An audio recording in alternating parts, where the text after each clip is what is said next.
आपका संपर्क है बंसुड़े साहब के साथ? अभी नहीं मेरा, जब दोस्ती है, भले ही पक्ष अलग है। देखिए मैं फिर से दोहरा रहा हूँ, मैं आपके माध्यम से लोगों को भी अपील करता हूँ कि देखो, लोकशाही बचाना है, डेमोक्रेसी बचाना है तो अच्छा नेतृत्व निर्माण होना चाहिए। रफ्तार हिंदुस्तान की में आप सभी का स्वागत है। अब महाराष्ट्र के विधानसभा चुनाव का आखिरी पड़ाव चल रहा है, बस 24 घंटे बाद प्रचार थम जाएगा। आज हमारे साथ है राष्ट्रवादी कांग्रेस पार्टी के प्रदेश सह चिटनीस बसवराज पाटिल नागराळकर। उनसे हम उदगीर विधानसभा चुनाव पर बात करेंगे। पाटिल जी, आपका बहुत बहुत स्वागत है।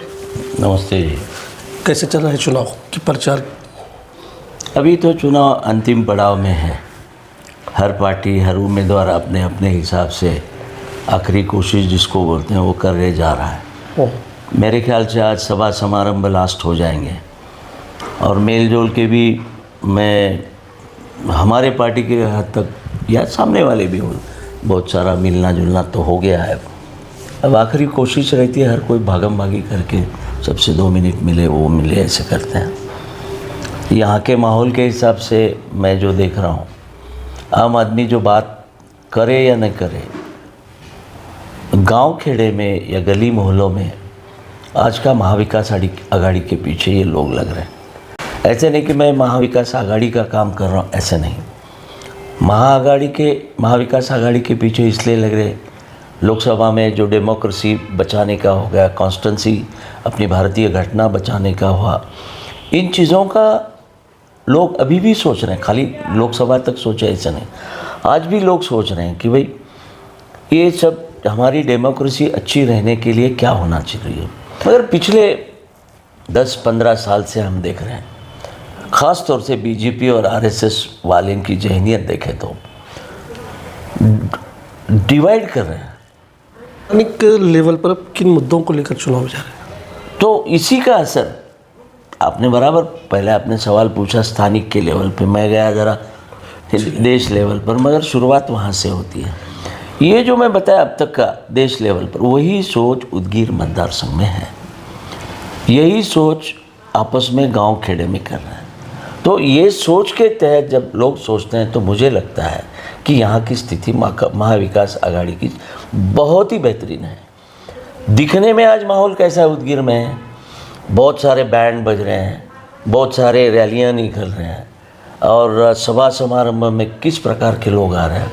आपने ही कुछ आपके ही पत्रकार मित्रों ने बाईट लिया रॅली में के लोगों को या सभा के, आम्हाला काय हो 300 रुपये दिलेत, 500 रुपये दिलेत म्हणून आलो।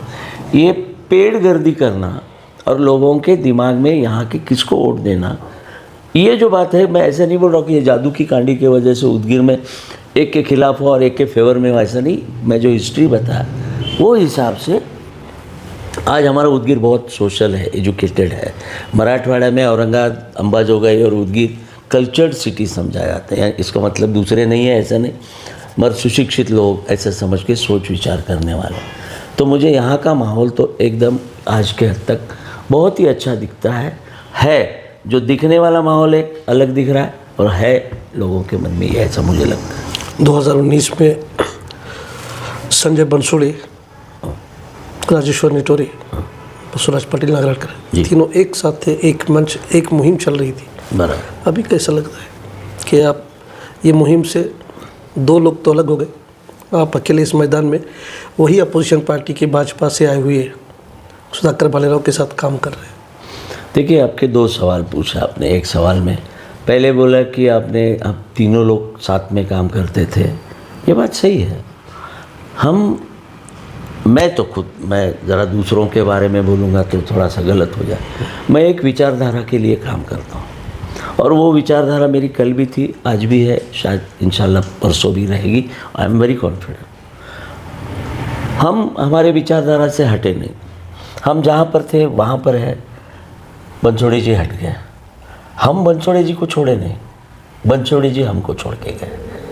जब पवार साहब को ही छोड़ के गए, पवार साहब की विचारधारा को छोड़ के गए, सर्वधर्म समभाव की विचारधारा को छोड़ के गए, हम उनके साथ नहीं जा सकते।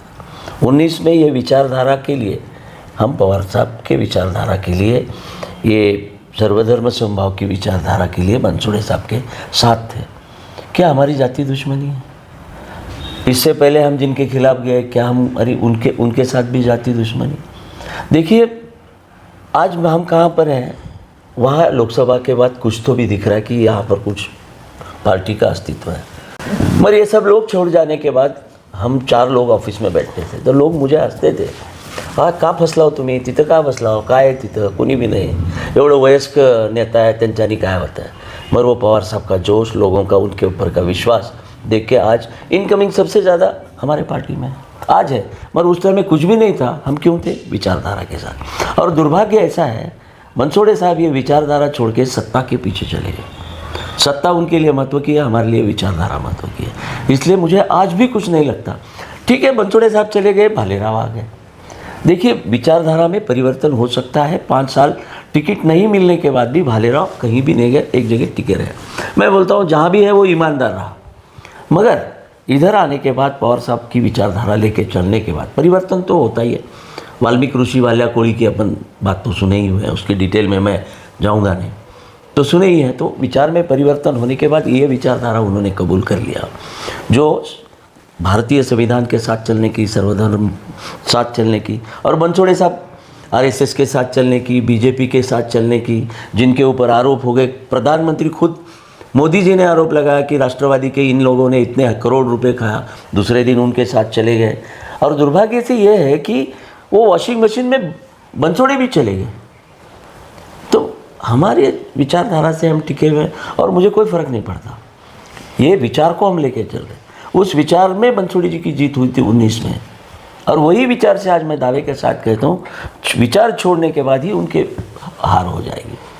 अभी विचारधारा की बात कर रहे हैं, सुधाकर भालेराव जब भाजपा में थे उनकी विचारधारा तब अलग थी और अब विचारधारा बदल गई। आपको लगता है कि उनके विचार? मैं डेफिनेटली 10 साल वो जब कैंडिडेट थे, और आपको उदगीर वालों को मालूम नहीं, वो हेयर में भी खड़े थे, उनके खिलाफ हमने लड़ा है। हम उनके खिलाफ हमने, जब तक जमानत भी जब्त हो गई थी उनकी, हमने आवाज़ उठाया है। यहाँ 10 साल खड़े रहने के बाद हमने उनके खिलाफ किया, उनका खिलाफ यानी उनकी विचारधारा का खिलाफ। हमने कितने, अभी श्रृंगारे की वो इलेक्शन हो या लोकसभा के इलेक्शन, इससे पहले भी हो, हम विचारधारा के खिलाफ लड़े हैं। अब मंसोड़े साहब, मैंने बताया ना कौन से विचारधारा में चले गए, जो विचारधारा आज लोग। भालेराव साहब तो अभी भी विचारधारा संघ से भी जुड़े हुए हैं। मैं अभी भी बोल रहा हूँ, वही बोल रहा हूँ। ये मतलब राष्ट्रवादी में आ गए और संघ से दूर, भाजपा से दूर हो गए, लेकिन संघ से तो दूर नहीं हुई। मुझे तो ऐसा लगता है। देखो, भाजपा और संघ से एक दूसरे से वो अलग है ही नहीं। मैं एक क्लियर बोलता हूँ, मेरी समझ जहाँ तक। भालेराव जी भाजपा से राष्ट्रवादी में आ गए, लेकिन संघ से बाहर नहीं हुए। ये आपकी राय है, मगर मैं जब तक सोचता हूँ या उनसे गुफ्तगू करता हूँ, उनसे चर्चा करता हूँ, दोनों की विचारधारा तो एक ही है, भाजपा की भी और संघ की भी। उसमें कोई शक नहीं है, एक ही विचारधारा है। मगर मैं क्या बोल रहा हूँ कि भाजपा से निकले, इसका मतलब वो आरएसएस की विचारधारा से निकले, बिगर भाजपा से निकल ही नहीं सकते। तो और मुझे यकीन है, उनसे जब मैं चर्चा करता हूँ, उनसे चंद बातों पर हमने डिस्कशन किया कि भाई आपल्याला पुढं अशा पद्धतीने जायचं है। जब उनसे बात करने के बाद लगा कि नहीं, ये आदमी पूरे इससे बाहर निकल गया है, वो चाहे वो आरएसएस की विचारधारा हो या भाजपा की हो। भाजपा और आरएसएस की विचारधारा में कोई फ़र्क समझता है तो वो गलत कर रहा है, ऐसा मुझे लगता है। ऐसा है कि भाजपा की एक मूल विचारधारा है, उसको ये पौधा है, ये सब फांदियाँ हैं, तो उसमें परिवर्तन मुझे लग रहा है।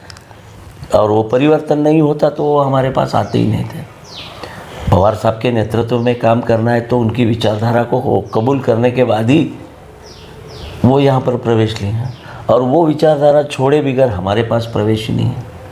तो आज तो ऐसा लगता है कि वो विचारधारा उनमें नहीं है। उदगीर विधानसभा में 13 उम्मीदवार हैं जी, जिसमें 2 उम्मीदवारों में लड़त दिखाई दे रही है।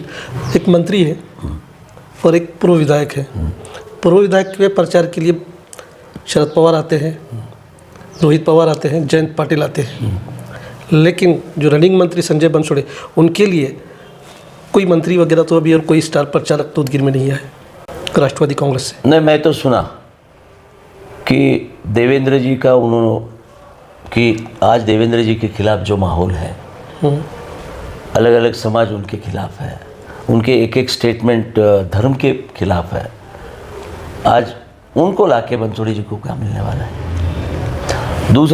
दूसरे कुछ नेता हैं जिनका नाम क्यों लूँ, वो खुद अपने कॉन्स्टिट्यूंसी में उनके नेता इतने परेशान हैं कि उनके चुन के आने की भरोसा नहीं है और उनके ऊपर करप्शन के इतने बड़े बड़े चार्जेस हैं। अब वो जब आके यहाँ विचार बोलेंगे तो हम उनके खिलाफ बोलेंगे कि बाबा देखो इनके ऊपर ईडी के है क्या, सीआईडी है कि क्या है। देखो अगर वो यहाँ आके उनका नेता बात करेगा, पानी की बात करेगा, तो हम बोलेंगे। यही नेता कल बोलता था कि किसान ने पानी मांगा तो तालाब में मैं क्या पेशाब करूं बोला। ये चीज़ें हम निकालेंगे।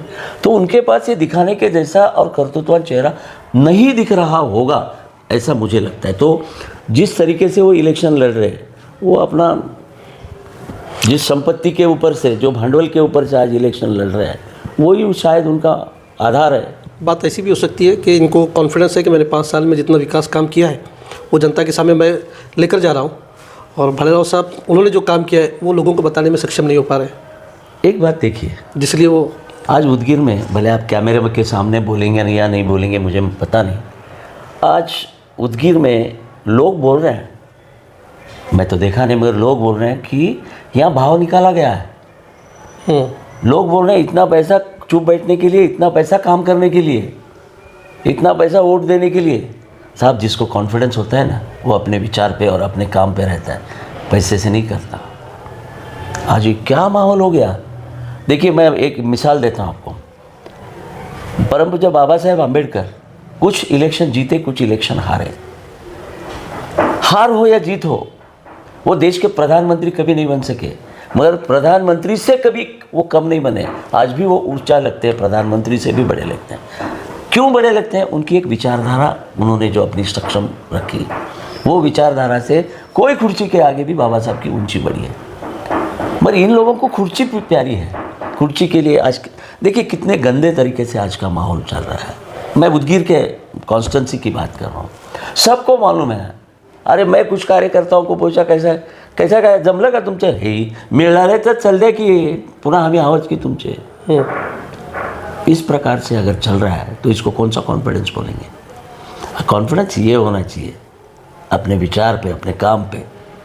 मैंने मिसाल दिया, भालेराव ने 10 साल में जो काम किया है, सवाल ही नहीं।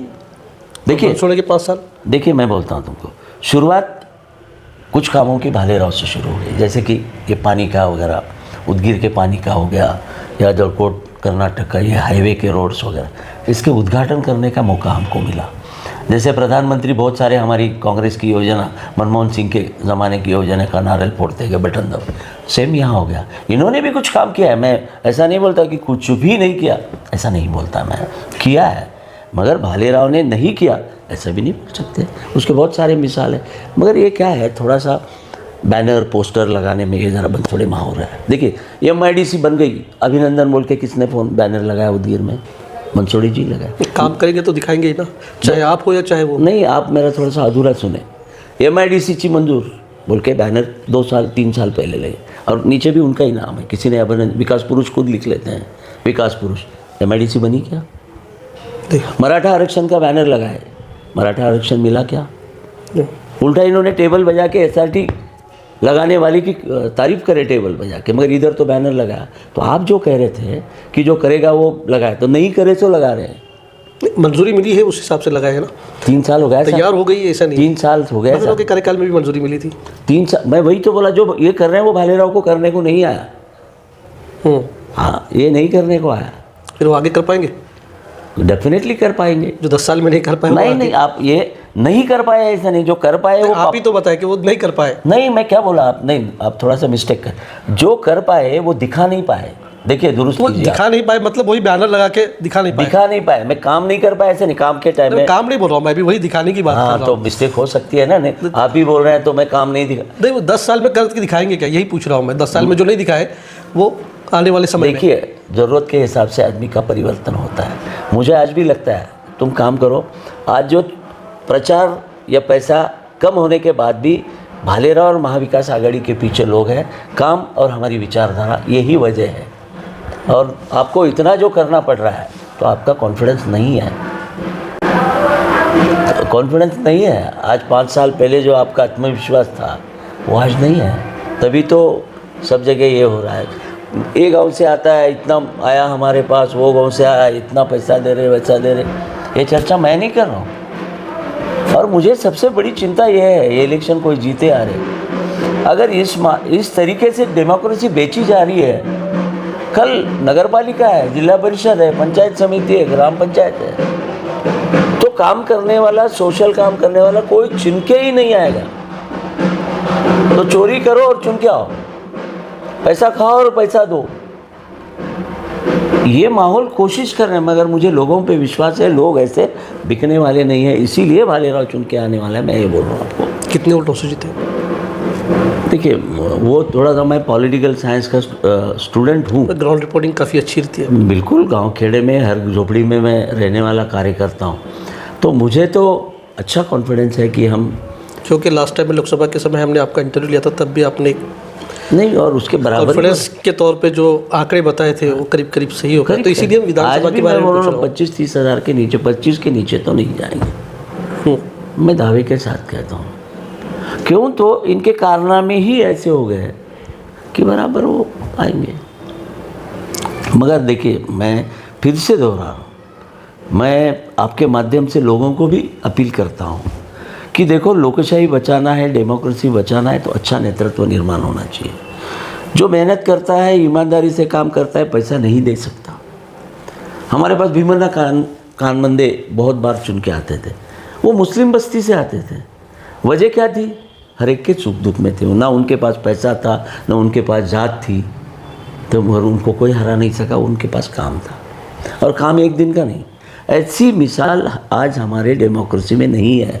हमारे पास ये गंदा होते जा रहा है, खरीदी बिक्री होके कल अगर नगर पालिका में हमारा नुमाइंदा जाने वाला पैसे दे के जाएगा तो पैसे जमा करेगा, विधानसभा जिला परिषद में जाएगा तो ऐसे करेगा। आज कुछ लोगों ने इतना पैसा कमाया, लोग तारीफ परेशान है अजब के हिसाब से, जो बांटना वाटना चालू है, इससे डेमोक्रेसी खराब हो जाएगी। यही अगर रहा तो यहाँ पर कायदा कानून कुछ भी नहीं रहेगा। ये आज बात बहुत छोटी लग रही है, क्या है एक सिक्का मारना है, ऐसा नहीं है। आज हमारे डेमोक्रेसी की नींव डाल रहे हैं, आज आपके बच्चों को वो माहौल में डाल रहे हैं। तो मुझे विश्वास है कि ये उदगीर वाले वो माहौल में फंसेंगे नहीं। ये नेता चंद लोग कर रहे हैं कोशिश, ऐसा नहीं हो सकता। अगर ये हो गया तो दुर्भाग्य, और होना नहीं चाहिए। मैं आपके माध्यम से, डेमोक्रेसी में हार जीत होते रहती है, मैं खुद भी हारा हूँ। कई महाविकास आघाड़ी के जो दल है, उसमें के कुछ लोग आपके साथ तो हैं ही, लेकिन काम राष्ट्रवादी कांग्रेस अजीत पवार गुट का कर रहे हैं। देखिए, एक 3-4 दिन से बहुत अच्छा माहौल बनाया जा रहा है कि सस्पेंस, उसके बारे में शक पैदा करना। आज सामने वाला ग्रुप एक बहुत अच्छी स्ट्रॅटेजी लढाया उन्होंने। एक 4 लोगों के नाम लेने का, त्यानं काल आमच्याकडे आलं, तर उद्या त्यानं येणार आहे, परवा दिवशी येऊन भेटून गेलं, हात जोडून गेलं, इसके बारे में सस्पेंस तैयार करना। तो उसकी क्रेडिबिलिटी कम हो ना हो, वो सामने वाला आदमी खच्चीकरण करना। ये पॉलिसी बनसोड़े साहब पहले से बहुत अच्छा करते हैं। एक आदमी उठ के गया तो दूसरे के बारे में क्या बोलना, दूसरे के सामने क्या बोलना, ये मैं नहीं बोलता, ये उदगीर जानती है। यहाँ की इंटीग्रिटी ख़त्म कैसे करे आदमी में, आदमी कैसे नहीं रखना, लीडर में लीडर कैसे नाही रखना, वो स्ट्रॅटेजी आज पॉलिटिक्स में की जाए। काल चालतं आमच्याकडे येऊन गेलं, चुकलं म्हणून गेलं, मग आता त्या पक्षाचे माझ्याकडे हे येऊ आहेत, त्या पक्षाचे येऊ। मैं तो आप एक नाम बोल रहे हैं, मैं तो कितने तो भी नाम सुन रहा हूँ, फिर वो बेचारे आते हैं, आम्ही संभ्रम निर्माण करके उसको खच्चीकरण करना या उसके बारे में शक पैदा करना है। काल आमच्या गावात हे आलतं, मैंने खुद वो गाँव जाके देखा कि त्यांना आलंच नहीं थी। और मग तुम्हारा जब खोल के देखा तो वहीं से शुरुआत है, जो उनके असली गुणधर्म है वहीं से शुरुआत, उसमें फिर शुरू हो गई। चर्चा ऐसी भी होती है 10 साल का कार्यकाल और 5 साल का कार्यकाल। 5 साल के कार्यकाल में जो जनसंपर्क रहा है, वो 10 साल के कार्यकाल में सुधाकर भालेराव का जनसंपर्क नहीं रहा जनता के बीच। नहीं, मैं पहले उनके साथ था भी नहीं, उनका तो आने वाले समय में भी ऐसे ही रहेगा। उनका काम देखा भी नहीं, मैं कैसे रहता। जनसंपर्क की बात नहीं, मैं जनसंपर्क में आता हूँ। हमारे पास पवार साहब हर एक के काम का हिसाब लेते थे। तुमचे दौरे किती झाले, तुम्ही कुठं संपर्क केलात, काय काय विकासाची कामं केली, तो हमारे पास ये काम ही हमारे पार्टी को टिकाया हुआ। वो जो आदेश थे, बनसोड़े साहब यहाँ पर इमल करते थे, संपर्क करते थे, और यहाँ पर आज भालेराव आए हैं और उनको भी यही करना पड़ेगा। सोने नहीं देते, रात को फोन आता है, तुमच्या गावात तिथं असं झालं, तिथं बलात्कार झाले, जावा बघा। इसमें से भी निष्क्रिय कुछ लोग निकले, तो फिर बीच में का रास्ता आता अपन पवार साहेबाजवळ राहू शकत नहीं निकले। तो भालेराव का कल मुझे मालूम नहीं, मगर आज मैं 100% बोलता हूँ कि अच्छा काम। और कल का जो मोटा काम है, आप जो जनसंपर्क की बात बोल रहे हैं, काम तो दिख रहा है, काम मैं बोला आपको, जनसंपर्क डेफिनेटली बढ़ेगा, नो डाउट। नहीं, जो अचानक से एकदम बर्डन हो जाएगा जनसंपर्क बढ़ाने के लिए, पहले से उनका देखिए, आज जो भालेराव लोग बोल रहे हैं और दिखाई भी दे रहा है कि ये मंत्री रहने के बावजूद भी हफ्ते में 4 दिन क्यों नहीं होता, वो उदगीर में लोगों के हर काम में पेश रहते थे। वो काम होगा या नहीं होगा वो बात अलग है, लेकिन वो मौजूद रहते थे। 10 साल हो गए और ये 5 साल जब इन्होंने चुनाव नहीं लड़ा तो 5 साल तो जनता के बीच में भी नहीं थे। तो आने वाले दिनों में ये लोगों के बीच क्या रहेंगे, देखिए क्या गारंटी है? 10 साल अगर भालेराव लोगों में नहीं रहते तो आज ये माहौल इतना नहीं बनता। आज बनसोड़े साहब को जो पसीना छूटा ना, उनको चाहने वाले जिनके साथ उनका संपर्क रहा और उसमें पवार साहब की विचारधारा, इसीलिए उनका पसीना छूटा। ये तो सच नहीं तो अचानक आके आज खड़े रहे। कुछ लोगों ने ऐसे भी फॉर्म भरते समय हज़ारों लोग लाए, वो आएंगे कब जाएंगे कब पता नहीं लगेगा। मगर आज देखते हैं अपन, एक पैसा नहीं देते हुए भी उनके पीछे हज़ारों लोग आ रहे हैं। हम सोच विचार पार्टी का बोल के भी आ रहे हैं, पर्सनल उनका संपर्क है बोल के ही आ रहे हैं ना। आपका संपर्क है बनसोड़े साहब के साथ? अभी नहीं मेरा, जब दोस्ती है, भले ही पक्ष अलग है। देखिए मैं बहुत क्लियर आदमी हूँ। मैं राजनीति की लड़ाई विचारधारा से लड़ने वाला हूँ। चाहे वो गोविंद केंद्रे, मैं और बचपन से अलग अलग हैं, विचारधारा से अलग है, मगर हमारी दुश्मनी कभी भी नहीं। और एक अच्छी मिसाल बोलता हूँ, अपने तालुका में जो पुराने उदगीर तालुका, नागराळकर और तळेगावकर की लड़ाई सबको मालूम है। मगर पर्सनली उनके फैमिली के बारे में मेरे घर का बच्चा भी उनका रिस्पेक्ट करता है, और मुझे उतना ही विश्वास है कि उनके घर का भी बच्चा हमारे पास विश्वास। मैदान में आए तो हम एक दूसरे को छोड़ते नहीं। ऐसी राजनीति करने वाले हम हैं कि पर्सनल दुश्मनी का कोई कारण नहीं। वो विचारधारा अलग, वो अलग। कल तक यहाँ थे, आज वहाँ गए, तो क्या वो चले गए, ठीक है, दैट इज़ अ सोच विचार से चले गए। किन मुद्दों को लेकर आज बीच में आप, अभी चुनाव का आखिरी पड़ाव है, किन मुद्दों पर फोकस कर रहे हैं? मैं तो सबसे पहला ये डेवलपमेंट का मुद्दा तो मैं लिया, बोला, सामाजिक समता वगैरह मैं वो भी बोलता हूँ, भारतीय संविधान वगैरह बोलता हूँ। आज मैं जो चिंतित हूँ, आज आखिरी पड़ाव में देख रहा हूँ, जो पैसे का इस्तेमाल हो रहा है उससे मैं बहुत चिंतित हूँ। डेमोक्रेसी को बचाओ, ईमानदार लोगों को चुनो, बेईमानों का ऐसे ही पैसे खाओ और पैसे बांटो हो गया तो एक दिन हमारा देश बिक जाएगा। आप एक वोट देश को बेचता है, आपका एक वोट देश को बनाता है। आप निष्ठा, ईमानदारी चुनना है कि बेईमानी चुनना है। देखिए साहब, मैं कल क्या था दुनिया को मालूम है। जब मैं आज इतना पैसा दे रहा हूँ तो ये कहाँ से आया? लोग ऐसे समझते हैं, नहीं ऐसे नहीं। आज सामने वाले जो दे रहे हैं पैसे, ऐसा सुन रहा हूँ मैं। कौन दे रहे? हाँ, सामने वाले पार्टी वाले दे रहे बोल के सुन रहे हैं अपन। तो ये कहाँ से आया उनके पास? कहाँ से आया ये मैं नहीं डिस्कशन करता। लोग बोल रहे अरे आले हो तेने काय घरून आणले का, काल काय होतं। अब ये मेरे मुंह से निकलने के बजाय जनता में जाइए, खुद ब खुद बोलेंगे लोग, खुला बोल रहे लोग। मैं इसलिए नहीं ले रहा हूँ कि ठीक है अपने को, मगर ये चिंतित मैं ज़रूर हूँ कि पैसे की नीति राजनीति अगर आई तो नीति की राजनीति चले जाएगी, ईमानदारी चले। ईमानदारी से बढ़कर अगर बेईमानी हो गई तो अच्छा माहौल, ये आज दे रहा है तो कल निकालेगा, निकाले बगैर दे नहीं सकता। इसके बारे में लोग सोचेंगे और मुझे लगता है उदगीर की जनता ईमानदार और बहुत विश्वास रखने वाली है, क्रांतिकारी जनता है। कोई सोच रहा होगा उदगीर वाले को खरीद लो, आप गलत सोच रहे हैं, ऐसा मेरा पूरा विश्वास है। मैं आपके कैमरे के सामने बोलने के लिए नहीं बोल रहा हूँ। आने वाले दिनों में किन मुद्दों को लेकर आप फेस कर रहे हैं कि आने वाले दिनों में क्या विकास करेंगे, कौन सी चीज़ों पर आप डेवलपमेंट की बात करेंगे? अच्छा सवाल है।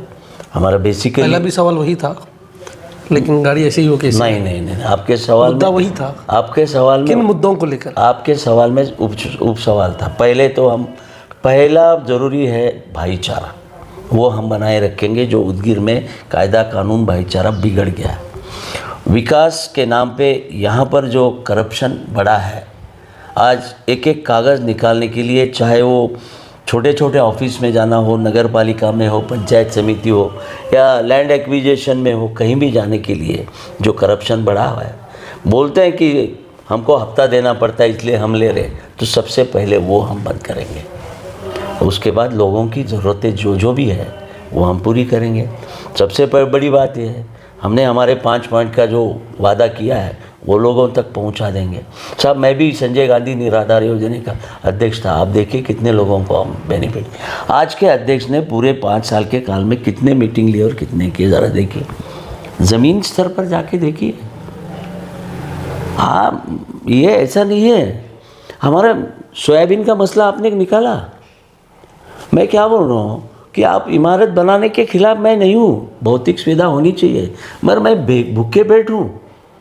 यही फडणवीस साहब 2014 में मोर्चा निकाल के बोले थे कि 7,000 सोयाबीन का भाव दो। पाशा पटेल भी साथ में थे, बैंड बजाते हुए गए थे। आज जिनके बगल में जाके बनसोड़े साहब बैठे हैं, वहाँ विधानसभा में सोयाबीन के बारे में एक अल्फाज भी नहीं निकाल सके।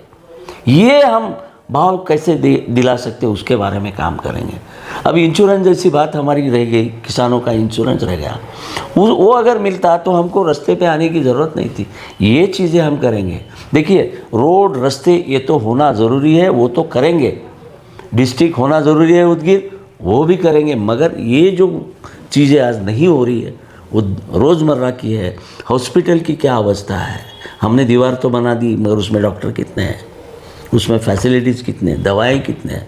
अब ये माइनर चीज़ों को आदमी की निजी ज़िंदगी में जीने के लिए उसके पसीने का पैसा किसान को मिल जाए।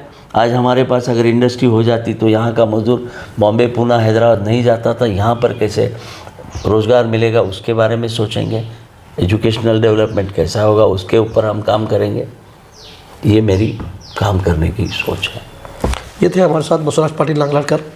आने वाले चुनाव जिन मुद्दों को लेकर जा रहे हैं वो अपने सामने रखा है और ये भी कॉन्फिडेंस जता रहे हैं कि राष्ट्रवादी कांग्रेस शरद चंद्र पवार के उम्मीदवार 20 से 25 हज़ार से वो उदगीर विधानसभा से जीतेंगे। शुक्रिया, धन्यवाद।